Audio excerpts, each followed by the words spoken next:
오늘 함께 읽을 말씀은 누가복음 8장 16절부터 21절 말씀입니다. 함께 말씀 읽겠습니다. 시작. 누구든지 등불을 켜서 그릇으로 덮거나 평상 아래에 두지 아니하고 등경 위에 두나니 이는 들어가는 자들로 그 빛을 보게 하려 함이라. 숨은 것이 장차 드러나지 아니할 것이 없고 감추인 것이 장차 알려지고 나타나지 않을 것이 없느니라. 그러므로 너희가 어떻게 들을까 스스로 삼가라. 누구든지 있는 자는 받겠고 없는 자는 그 있는 줄로 아는 것까지도 빼앗기리라 하시니라. 예수의 어머니와 그 동생들이 왔으나 무리로 인하여 가까이 하지 못하니 어떤 이가 알리되 당신의 어머니와 동생들이 당신을 보려고 밖에 서 있나이다. 예수께서 대답하여 이르시되 내 어머니와 내 동생들은 곧 하나님의 말씀을 듣고 행하는 이 사람들이니라 하시니라. 아멘. 오늘 말씀은 어떻게 들을까 스스로 삼가라 라는 주제로 전하겠습니다. 우리 생활에 익숙한 단어 중에 이사라는 단어가 있습니다. 이사는 무엇일까요? 이사는 사는 곳을 다른 장소로 옮기는 일을 말하죠. 요즘은 포장 이사를 합니다만 제 어린 시절에는 이사를 위해서 종이박스를 많이 구했어야 했어요. 거기에 여러 가지 물건들을 정리해서 테이프로 밀봉하죠. 그렇게 이사를 준비하다 보면 가구나 침대 밑에서 여러 가지가 나와요. 잃어버린 것 같았던 단추, 건전지, 볼펜 등이 나오죠. 심심치 않게 동전도 나오기도 하고요. 먼지가 수북히 쌓인 옛날 일기장이나 노트도 있고 심지어는 완전히 잃어버린 줄로만 알고 있었던 것들이 나오기도 해요. 이렇듯 이사할 때에는 감추어진 것들이 모두 다 드러나요. 우리 삶의 이사는 어떨까요? 몸은 땅에 묻히고 영혼은 하늘로 올라갈 때 말이에요. 네, 이 또한 우리의 삶의 이사와 전혀 다르지 않아요. 사람의 모든 것이 하나라도 빠짐없이 다 드러나게 되어 있죠. 사람의 죽음 후에는 남겨진 가족들이 발견하게 되는 것들도 있는데 만물을 보시는 하나님 앞에 갔을 때는 무엇이 숨겨지게 될까요? 진실된 것, 노력한 것, 사랑한 것, 가식, 위선, 거짓 모두 다 하나님 앞에 드러나죠. 예수님께서는 오늘 읽은 말씀을 통해서 이렇게 말씀하셨어요. 누구든지 등불을 켜서 그릇으로 덮거나 평상 아래에 두지 아니하고 등경 위에 두나니 이는 들어가는 자들로 그 빛을 보게 하려 함이라. 숨은 것이 장차 드러나지 아니할 것이 없고 감추인 것이 장차 알려지고 나타나지 않을 것이 없느니라. 아멘. 여기 등불이라고 나와 있지요. 등불은 오늘날로 무엇을 뜻할까요? 네, 전등을 말해요. 우리 교회 보면은 두 개의 전등이 있어요. 여기가 지하이기 때문에 이 전등을 끄면은 진짜 어두워요. 아무것도 보이지가 않아요. 그런데 이 전등을 켜는 이유는 우리가 예배하고 성경 읽고 찬양하는데 잘 보이게 하기 위해서 전등을 켜죠. 자, 그런데 여기 전등을 켜고 나서 그 전등 킨 곳을 검은 종이로 가리거나 검은 테이프로 붙이게 된다면은 불 켜는 의미가 있을까요? 없어요. 왜요? 그걸 가려놓으면 무엇으로 교회를 환하게 비추겠어요? 게다가 불이 꺼진 것을 보고 아무도 교회에 오지 않을 거예요. 사람들이 오다가 지하실에 불이 꺼져 있네? 아무것도 안 보여. 교회 문 닫았나 봐. 그냥 가자. 이렇게 할 거예요. 그 말이 오늘 본문에 나온 말과 같아요. 아직 전기가 없던 시절 이스라엘 사람들에게는 가로등이나 전등이 없었어요. 그래서 해가 지게 되면은 등불을 켰어요.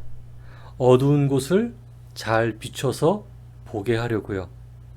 그런데 이 보려고 켜놓은 등불을 그릇으로 덮어놓으면 어떻게 될까요? 안 되죠? 등불이 꺼질 거예요. 낮은 책상 아래에 두면 어떻게 될까요? 안 되죠? 책상 아래만 보이게 될 거예요. 켜놓은 등불은 적어도 등불로 인하여 주변 사물들을 볼 수 있게 벽이나 천정에 걸린 등경에 두어야 해요. 그래야 방안도 밝아지고 창문에 빛이 새 나와서 바깥에 있는 사람들이 빛을 보고 집에 들어오겠죠? 이 빛이 등대 역할을 하는 거예요. 어두운 곳에서 안전한 쉴 곳에 평온이 들어오게끔 말이죠. 예수님께서는 이 세상에 밝은 빛이 되어주러 오셨어요.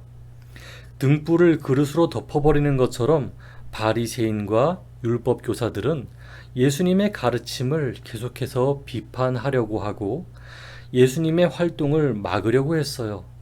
하지만 예수님께서는 한 번도 그만두지 않으셨어요. 왜?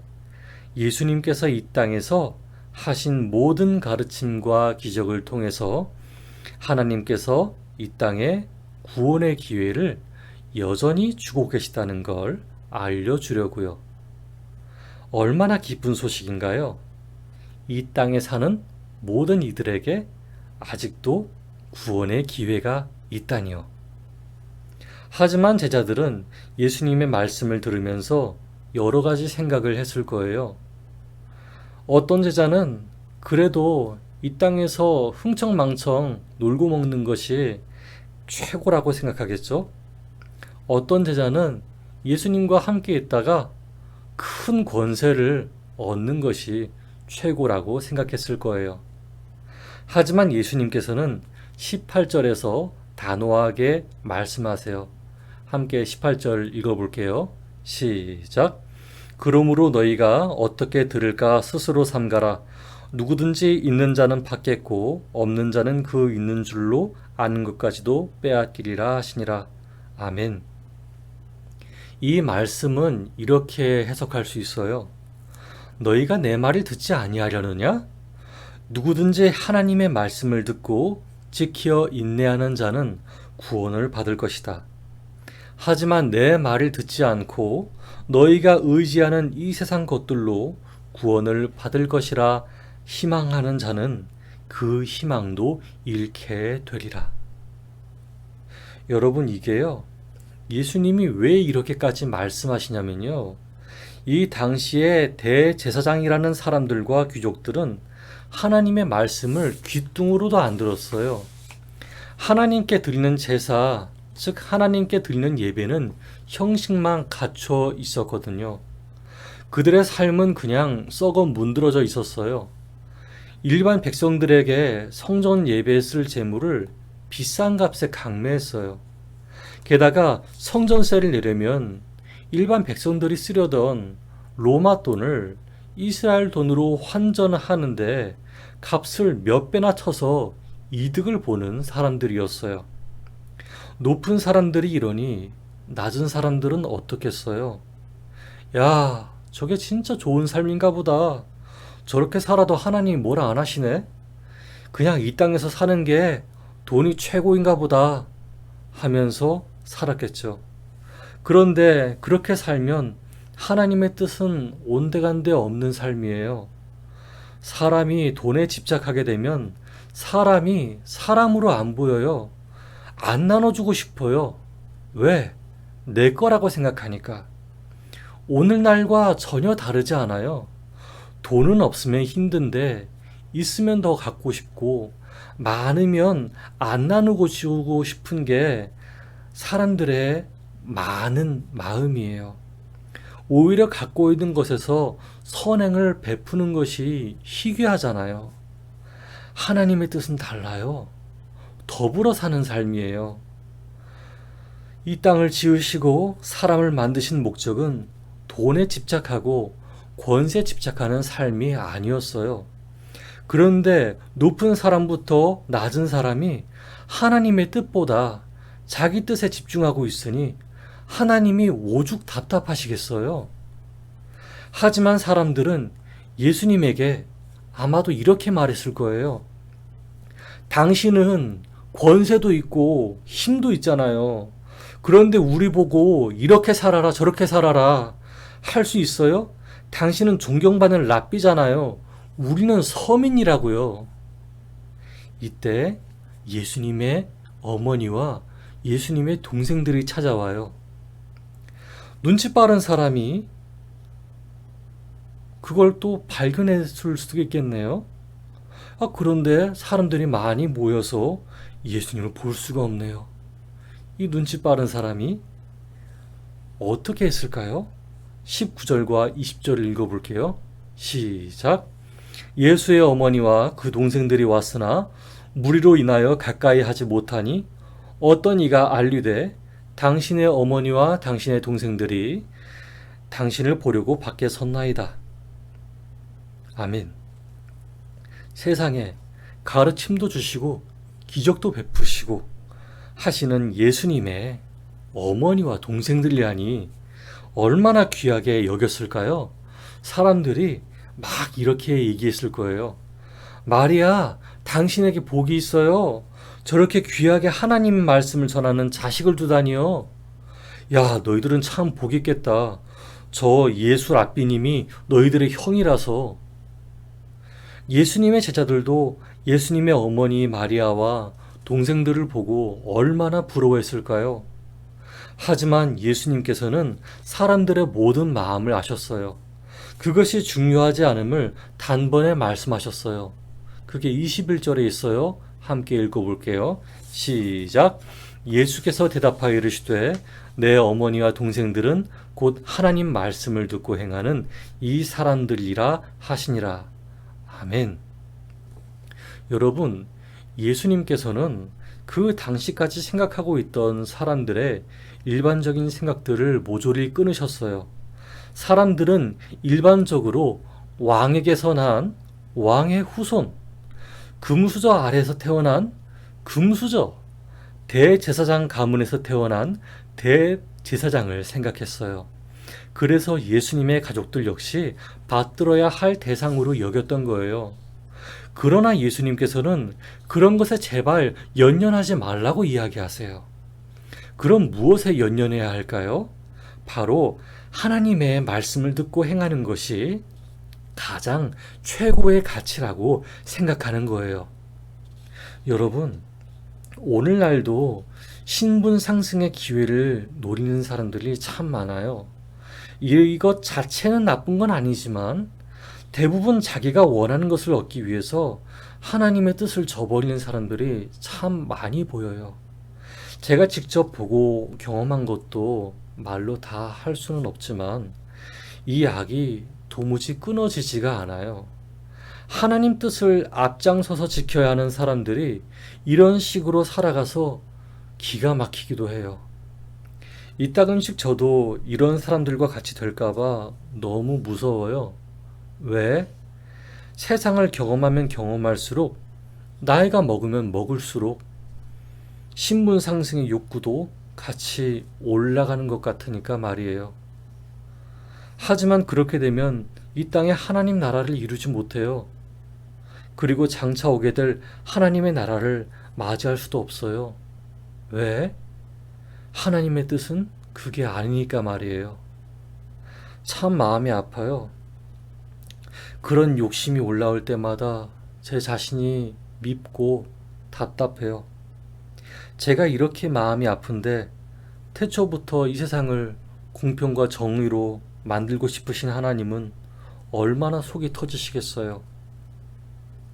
여러분, 하나님의 말씀을 듣고 실천하고 노력해보자고요. 결심해보자고요.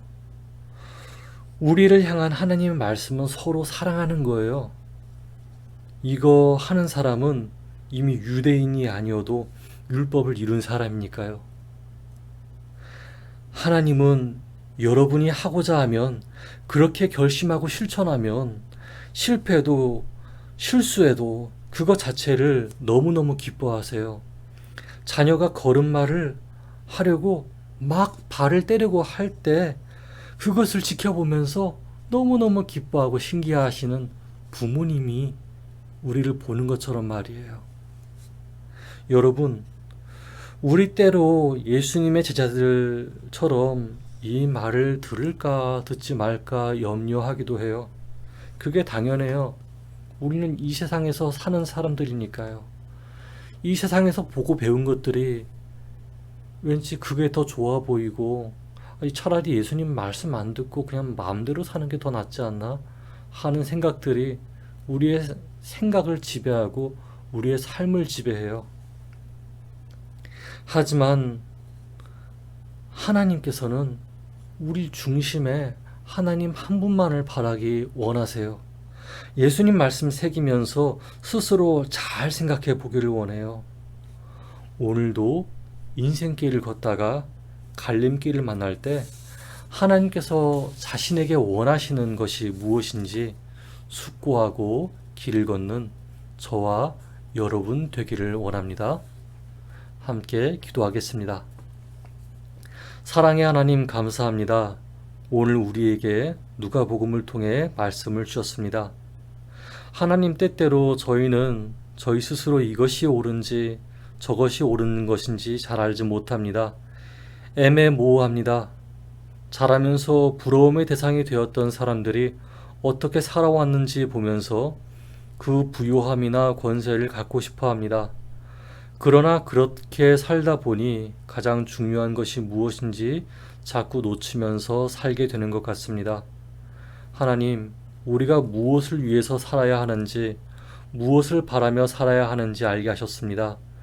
우리의 마음에 하나님을 사랑하며 이웃을 사랑하는 마음 허락해 주셔서 돈이나 권세에 휘둘리지 않는 강직하고 아름다운 마음을 허락하여 주시옵소서. 이 땅에 유혹이 많습니다. 슬픔도 많습니다. 이웃나라의 전쟁으로 인해 우리가 함께 피해를 입게 되지 않을까 염려하는 마음도 적지 않아 있습니다. 하나님, 우리의 불안한 마음 싸매어 주시고 붙잡아 주시옵소서. 예수 그리스도 이름으로 기도드렸습니다. 아멘.